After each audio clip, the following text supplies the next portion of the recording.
Mr. Kimber? Here. Dr. O'Gara? Don't see him yet. John Gunkel? Here. Kathy Gondring? I'm here. John France? Don't see him yet. Sean Hawkins? Here. George Peterson? Here. Okay. Bob Hartwell?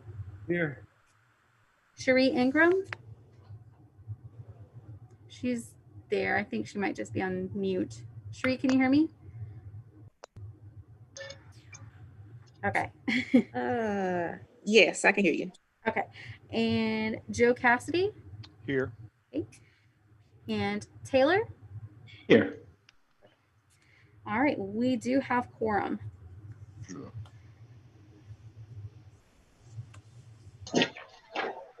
Chair, would you like to ask for approval of the minutes and begin with the business agenda? Excuse me? You want to ask for Yes. approval of the minutes? We'll do number 3, and then we'll go back to number 2 and introduce our newest Recreation Commission member. Yes, could we get the minutes, please? We need a motion to approve. Motion to approve the November minute. yes. I second that motion. So we got Kathy and Sean. Was that correct? Sorry. Yes. Perfect.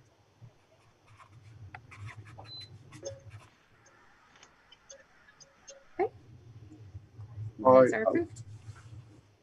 I'd like to take a minute to introduce our newest Recreation Commission member, Mr. Taylor Ansley is our newest member. Taylor, would you like to kind of give us a little background on you and where you come from and what your interest is in recreation? Certainly. Well, it's great to see you all virtually. I hope to meet you all in person at some point. And I have been in Winston-Salem since 2014. I was previously here in 2007 as well. So I have kind of deeper roots here. My dad actually grew up in Winston, so go back quite a ways. My wife is an oncologist at Wake Forest Baptist, and my job is Chief Production Officer for a digital agency that designs and develops websites, mobile apps, that sort of thing. Largely remote. The company's kind of based in San Antonio, Texas, but I've been up here for quite some time. We love it here in Winston. I have a 4-year-old and a 7-year-old and 2 boys, and there's rarely a week that goes by that we're not in some kind of park or playing baseball or something like that. So I just feel very strongly that the work of the Parks and Rec Department is very important, and happy to support that any way I can. So that's the basics about me. That's awesome. Well, you joined one of the best commissions, if not the best commission in the city of Winston-Salem. Great cities are known for their great parks. We take a lot of pride in our park system. Take a lot of pride in our park system being different, every park being different.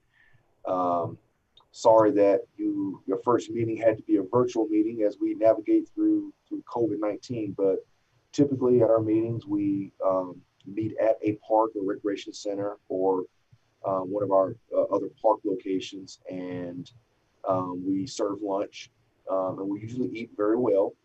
So we'll look forward to getting back to that sometime here in the near future.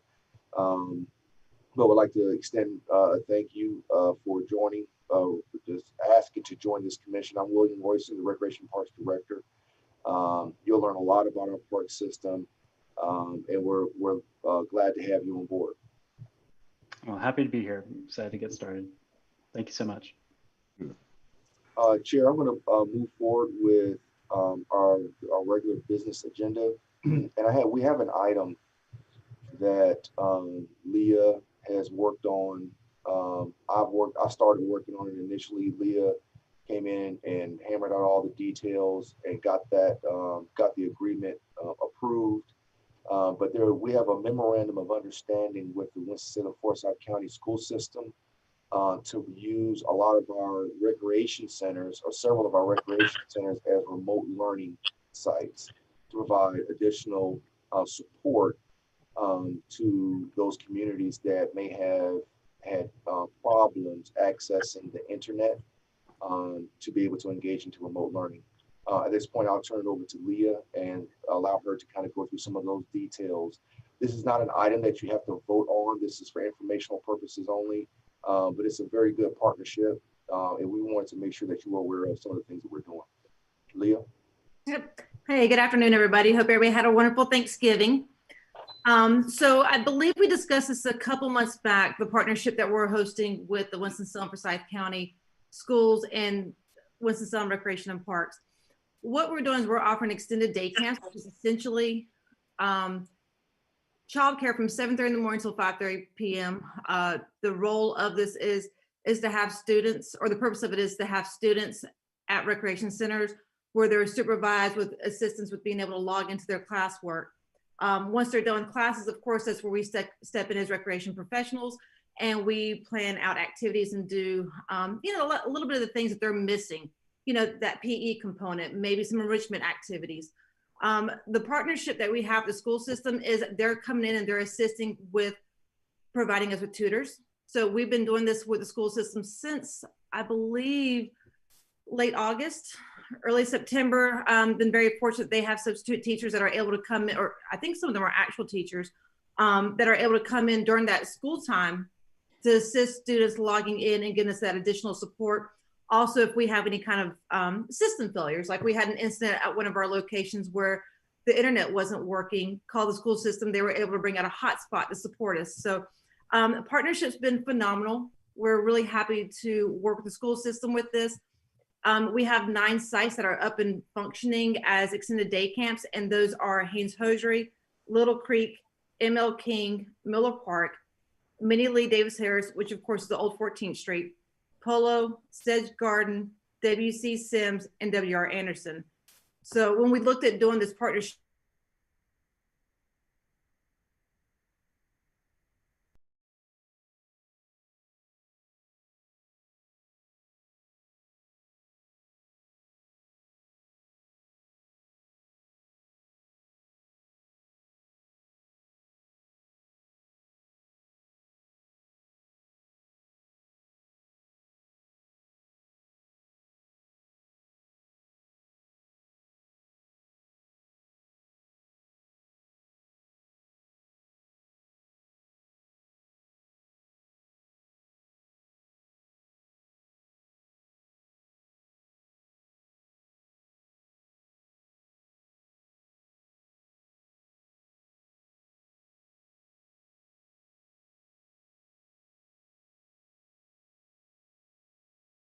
Connecting in and engaging in remote learning. And through some research, they found that many of these kids did not have the internet access to be able to log in and engage in remote learning. And through this partnership, we've been able to provide some assistance in that regard. It's been a wonderful program. Leah mentioned the time where the internet did go down, and that was, and correct me if I'm wrong, Leah, but I believe that was shortly after or during that large windstorm. Yep. That we received. There were a number of trees down all across the city. We did have that one location. Leah reached out. The school system brought in some hot spots and some support so the learning could continue. It's been a great partnership again. With the way that things are looking with COVID, you know, the original agreement goes through June of 2021. But there is very well a possibility that it gets renewed probably through this time next year. So we'll, as we move forward with that, if there is an extension, we'll come back with another update so that you're aware of some of the things that we're doing to provide assistance for remote learning for the school system. I did have one question. Sure. Leah, how do they administer who attends what particular facility? Is that done by the school or is that done by the park? it's open registration. So anybody from anywhere can come in and register. It's $25 a kid per week. So they just come into the recreation center and sign up or whatever? They do. Yes, and so we have a mixture of kids. We have children that are actually in the Winston-Salem Forsyth County school system, but we also have several students that are part of charter schools. Okay. All right. And then a lot of the kids came from, these are the same locations that we had summer camp at. A lot of the kids were continuations from summer camp into this program, but we also picked up quite a few new participants. The school system has been pushing our information out there quite a bit, so we've definitely got some new ones. Yeah, I was thinking that, with some of the kids really not participating, it seems like the teachers would know who that is and maybe recommend certain people sign up. I just wonder if that was occurring. So the school system, we daily, I will say daily, I get 2 or 3 phone calls from, a counselor when the school's making a recommendation to see what kind of offerings we have. Yeah. And Okay. so, and then we also, I was going to bring this up later, but I'll bring it up right now. I think 2 meetings ago, we discussed tent tutoring that was occurring in our parks at Bellevue and Rupert Bell. And that was where they had the outdoor tent set up. So kind of the same with that. So if we have overflow or, one of our 9 sites is not maybe feasible for a parent, I recommend they go to one of the tent tutorings. We've worked with the tent tutoring group, which was with the Winston-Salem Urban League. They are no longer going to do outdoors because it's getting cold. And, was it Monday, whatever day, with that pour down rain that we had? So weather conditions aren't the best. So I worked with them we're eliminating the Bellevue site and going to work over at Rupert Bell and open the facility so they can have access to it. Yeah, this is a really good program. This is really good. Good Yeah. partnership. It really is. Yeah. And staff have done a phenomenal job. They've been doing something for the youth since July 1. So they've been going daily, and then having the support with the school system come in has really helped us, in those areas that work, the technical stuff, the educational, the tutoring things. Because like I said, we're recreation professionals. So the tutoring is not so much what we do, but it's really been nice to have the schools come in and support us. Excellent. To get our newest commission member, Taylor, caught up with the tent tutor, can you do a brief recap on tent tutor and what its purpose was, and how we've helped with that as well? Yeah, absolutely. So Taylor, welcome to the commission. Leah Friend, I don't know if I am on here anywhere where it now says Leah Friend, Assistant Director. But the tent tutoring program was brought to us from the Winston-Salem Urban League, and we created a partnership with them to provide space outdoors. If you look at numbers and social gathering restrictions and where people feel safer, outdoors is a great option. So they came to us with 2 sites, Rupert Bell and Bellevue. These 2 sites were selected, as William has said earlier, they had done some statistics and pulled some numbers on where you have access barriers, where people may not have the ability, transportation to be an issue, internet's an issue, other resources. So they looked at, access points and where kids are not logging in. And those 2 locations were identified as very high. I can't remember the numbers. William, do you, I think it was like 85%. It was a very, maybe not that high. 60% of students were not logging in. And so the community came together and acknowledged this and helped pinpoint 2 locations to have tent tutoring. And essentially what they did is they had these great big old white tents set up with generators and tables free of charge. Students had to be, I think, 5th or K through 5, walk up, register. Of course, they did temperature checks, followed all the CDC and NCDHHS guidelines, and provided a space once again where kids had access to internet, tutors, supplies. You forget that the basic supplies that a kid would need to do this is a computer and headset. So, a lot of this stuff has been provided. I think it's fantastic. I really commend you. I've been following that work admiringly from afar. My second graders in a Title I school, and we've seen, just with some of his classmates and things, the real need for this. So I really commend you. I think it's fantastic. Yeah, great. Thank you. I think Mr. France had a question. Yes, I was just going to say, we also, the transportation at the Forsyth County school system, we provide Wi-Fi on the buses as well. So a lot of kids are being served that way. The ones that can't pick up or don't have Wi-Fi, many buses are going out with Wi-Fi capability on it. So I didn't know if you all, the city knew this or not. Yep. That's part of the plan. Yeah, we've tapped into that when the Wi-Fi went down at, I believe it was Poland, they brought out one of the buses. the hot spots. And those are the location, or the buses are also being used at Rupertville and Bellevue to support those efforts out there. So it's, I will say it's been a wonderful community effort overall with the pandemic, and seeing the way that people have just come out to support and help. And, it's been nice. So awesome. Any other questions? My son has really taken advantage of that, Leah. He early when it was warm, he was at Rupert Bell, and he did some at Polo as well. So good. I'm really glad of that program and the collaboration with Winston-Salem for South County Schools and Winston-Salem Parks and Rec. It has really served a purpose to help our kids with their education. Well, good. Well, thank you.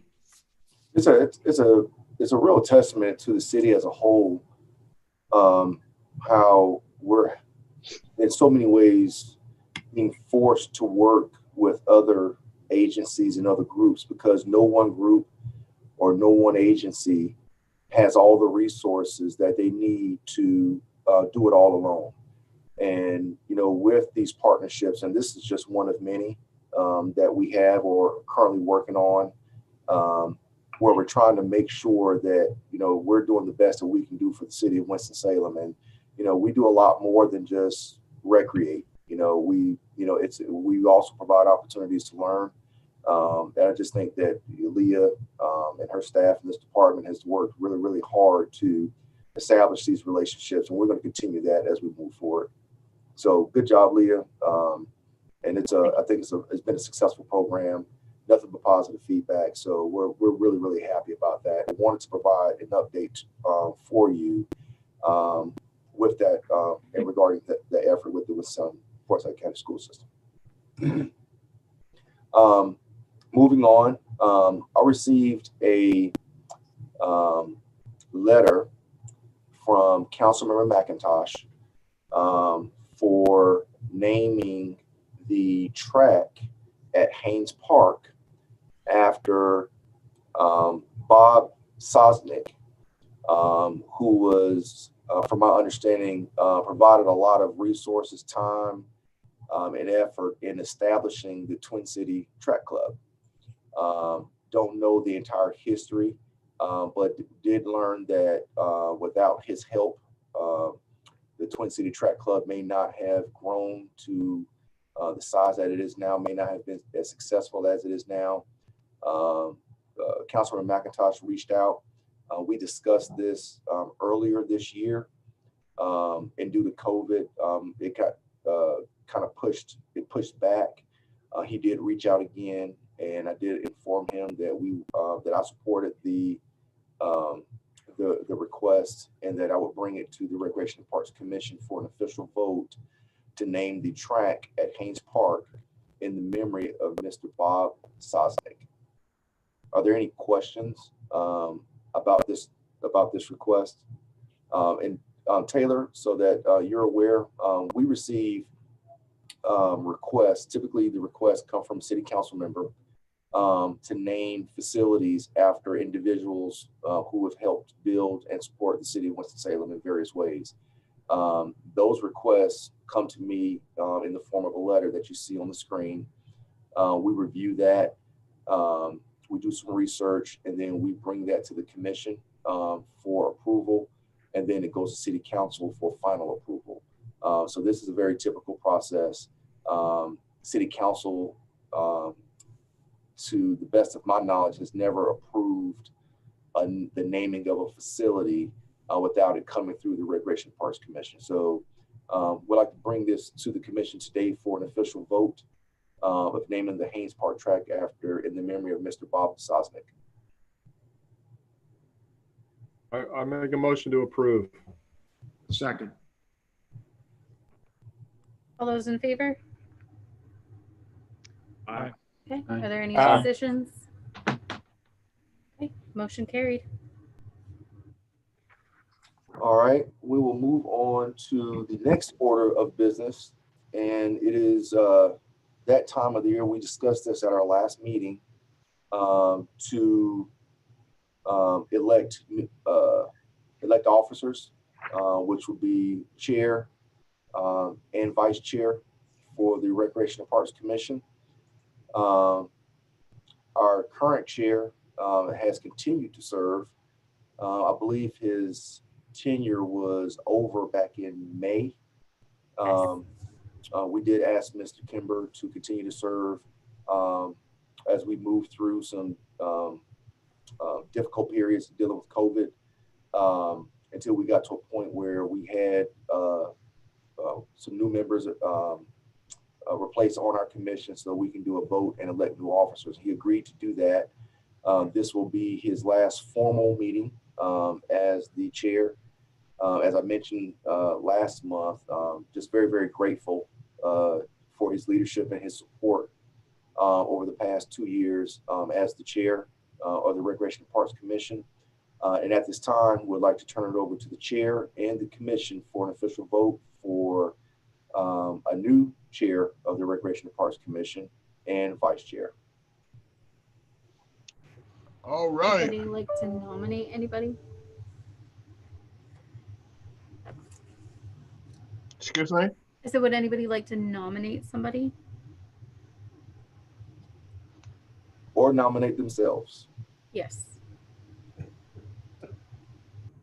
I don't know what she thinks about it, but I think that Kathy has been really great since I've been on the board, and I would definitely nominate her For which position?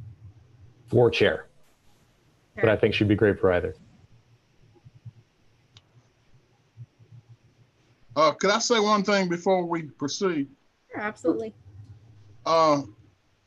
This I have found over the years to be is a very important committee. It meets a lot of needs in the city. I've been impressed by the professionalism that's been shown on this committee. William has brought a spirit to the committee that leads to individuals expressing their freedom, their feelings freely on the committee. I would just suggest that whatever we do, that whoever we select or elect leader, that person commits to doing some of the things that we all know have to be done. You have to be here. You have to be at the meetings. I don't want to brag, but I haven't missed a meeting since I've been on the committee. And that's very important in carrying out the work of the committee. So I would just like to leave that with you as you make your decisions.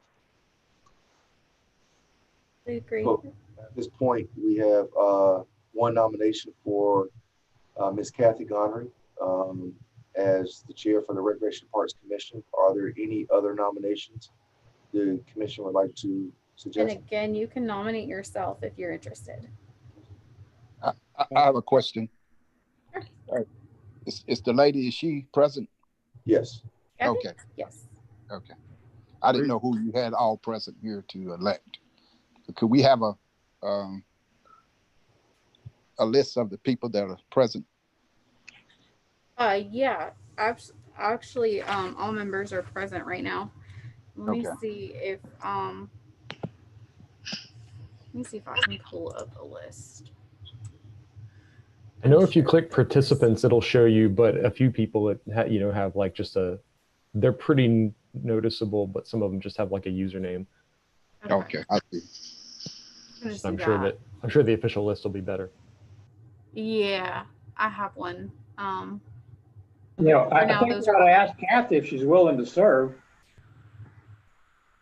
Yeah, I'd be happy to serve either as the chair or the vice chair. I have missed a couple meetings. Last time for I volunteered. Well, actually, I got paid. I worked in the voting polls, but for the most part, I'm here. So I think John would be good too. John Gunkel. I'll do vice chair. You want to do chair. Okay. If you all want that to happen.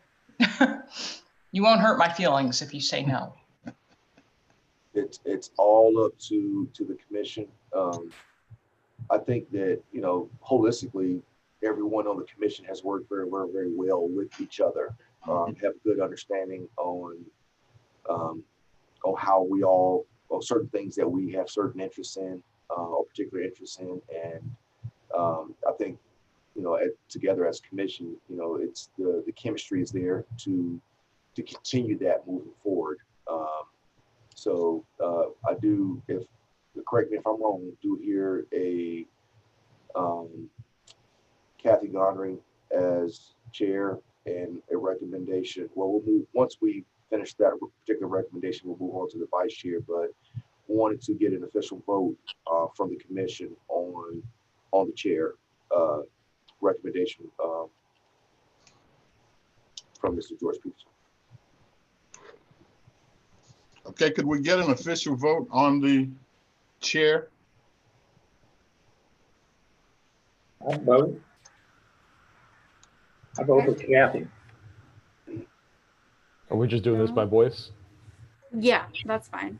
Well, I suppose since I nominated her, it's obvious that I would vote for Kathy. Okay. All those in favor of Kathy being the new chair? Aye. All right. Aye. Okay. Are there any opposed? No oppositions? Okay.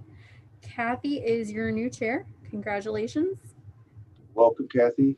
Thank And you. look forward to working with you as we move forward. And I'll be in, we'll remain in contact with you, and as well as Felicia, to make sure that you remain up to date and receive the updates as we have in the past with previous chairs, which really isn't any more additional information that we share with the entire commission anyway. But there may be certain things, certain special events where we may ask you ribbon cuttings, where we may ask you, would you like to come out, maybe say a few words here and there, but we'll keep you up to date on that as we move forward. Is there a formal recommendation for vice chair?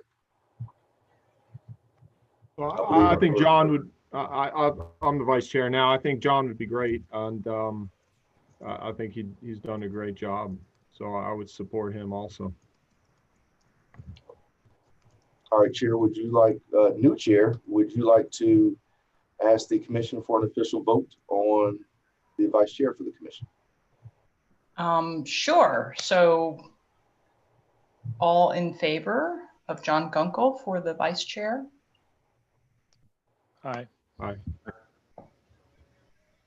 Aye. Anyone opposed? No oppositions? All right. Okay. Well, congratulations, you two. Looking forward to working with both of you. You ask great questions. You have a great interest in recreation. I feel that we're going to do, this commission will be in great hands moving forward. I mentioned last month that we weren't going to take a tremendous amount of time, and we probably, I guess many times in the past, haven't met in the month of December, but did want to take some time to handle this official business, election of officers, getting the track naming at Haynes Park in front of you. But there's, in lieu of doing a tremendous amount of departmental updates, I would like to ask Sean to, Sean was involved last week. I was approached by Shannon Patterson to provide, I believe, Sean, was it 1,200 meals? Yes, 1,200.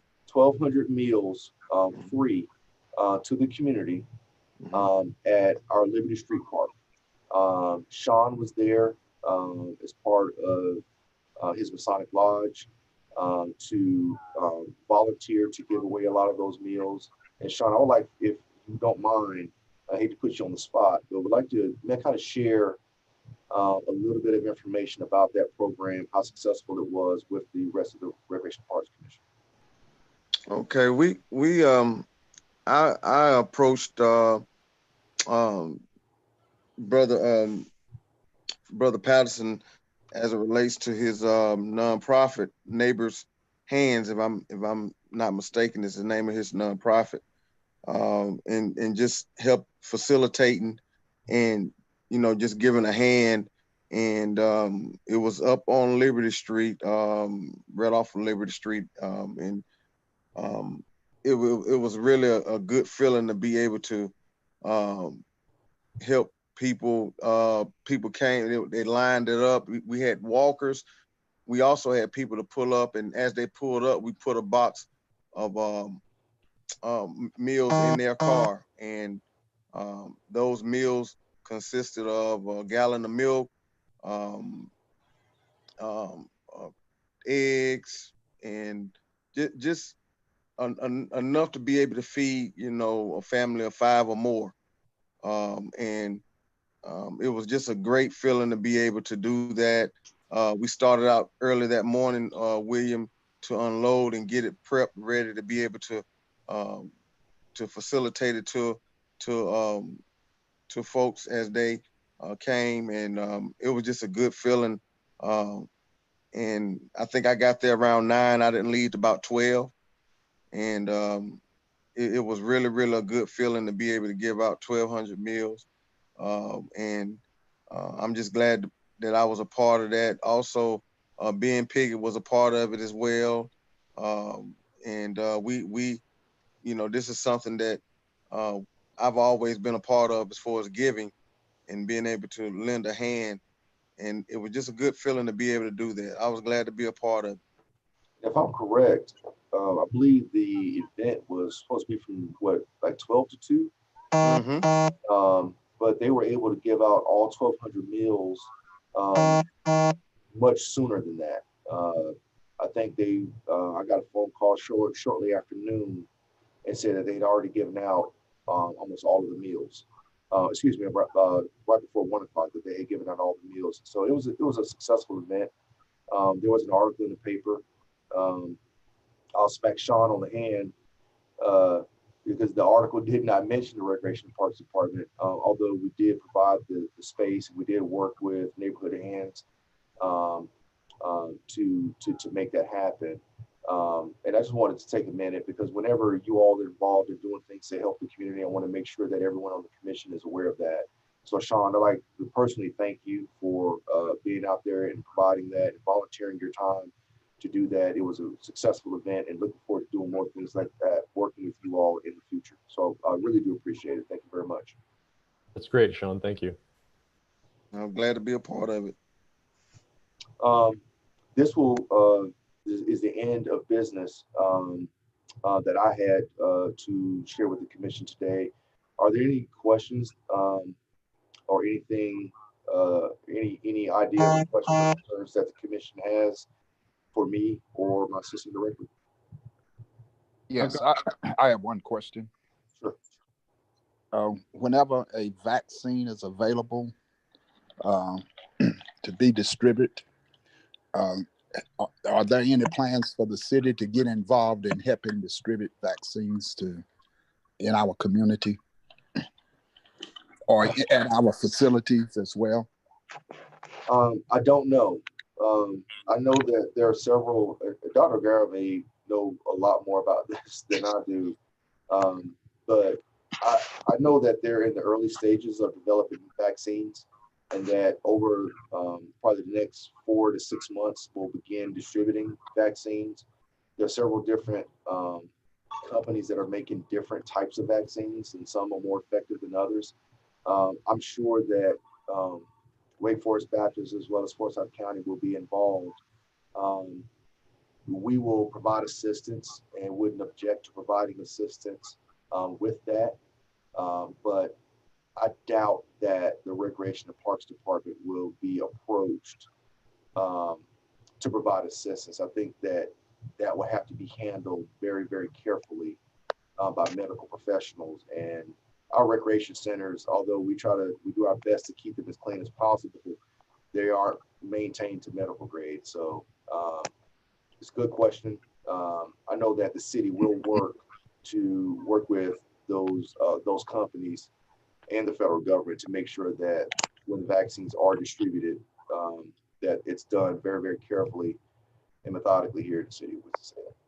Yeah, also, I didn't see any testing on any of our sites. I know the YMCA, they have testing there.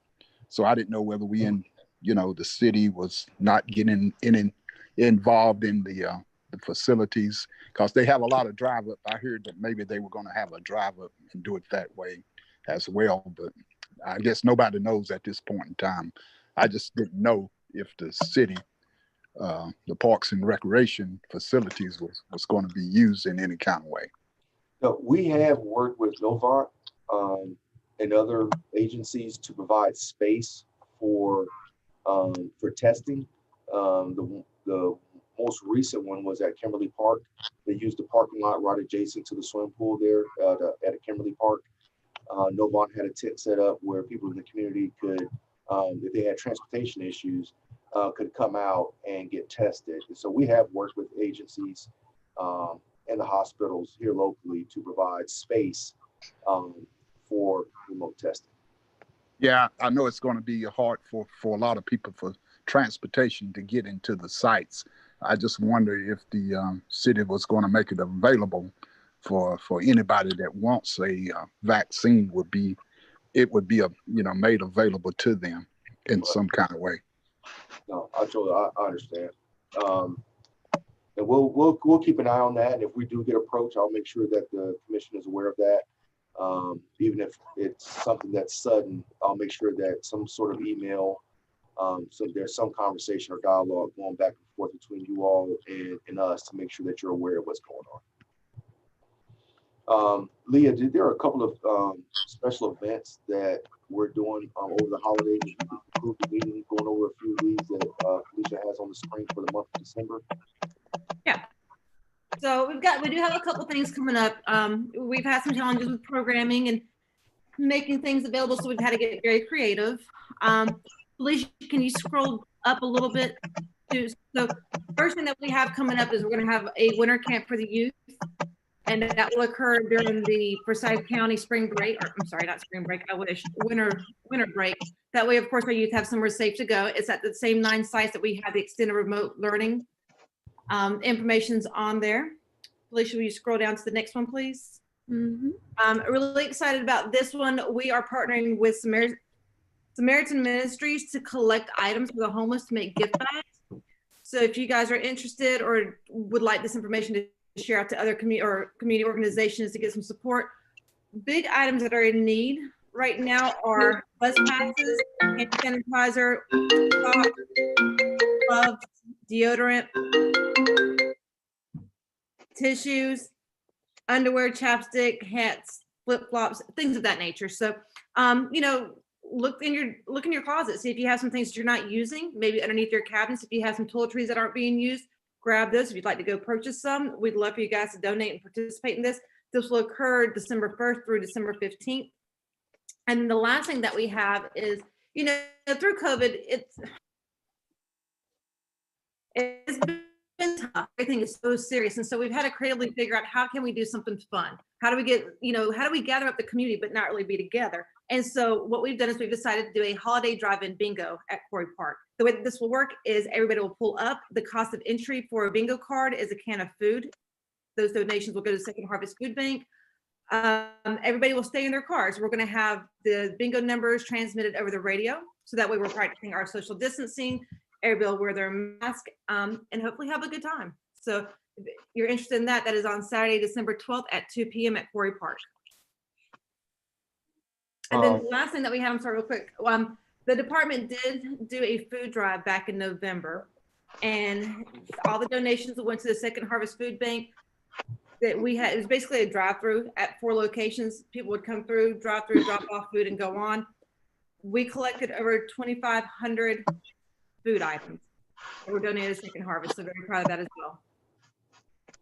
I was going to mention that right at the end. I'm glad you picked that up. It was, we had an expectation of, I think around 1,500, and we exceeded that. And one of the cool things that we did to kind of invite people or to try to attract people to come out and donate is that we gave away prizes. So when they donated the items, they received tickets. And then we did an online raffle, and the grand prize was a big screen TV. We gave away Amazon Echo Show 8s. And it turned out really well. And I heard a story this morning that really resonated with me. The grand prize winner, was a lady who, when she came to pick up the prize, said that she was donating the TV, giving the TV to one of her relatives who recently lost her job due to COVID, or was laid off due to COVID. So she thought that in the spirit of giving, even though she received something, that she was going to continue that giving effort, and almost pay it forward. So, it's a domino effect that, when we're doing what we can to donate and give things to those in need, it really does go a long way. So I wanted to share that story. I felt really good about it. I think staff pulled it together, did a great job with that, and it's something that we'll probably continue to do as we move forward in the future. So just wanted to make you aware of that. Are there any other questions or comments by the commission that we could address for you before we adjourn? I just wanted, I don't know if this is officially recognized, but I wanted to thank our former chair and co-chair, and I really appreciate all the work they've done, and especially Mr. Kimber, having never missed a meeting. That's really impressive. You both done a really great job, and I thank you for it. I wanted to make sure that was in the minutes. I don't know if we have to have a motion for that or how that would go, but I think they deserve that recognition.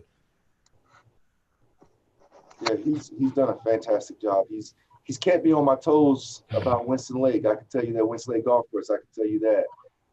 But it's good to have, we can't see it all. We have 82 parks across our park system, over 3,800 acres of managed parkland. That's a lot. But when we have the eyes of the public out looking at things for us and letting us know whether there are issues or making suggestions on how we can improve our service delivery, we always welcome that. He's been open and honest with that. He's been forthcoming with information. He's made me aware of things that I would not have been made aware of previously. I'm sure he'll continue to do that, even though he's not going to be the chair. I don't think my phone will start ringing.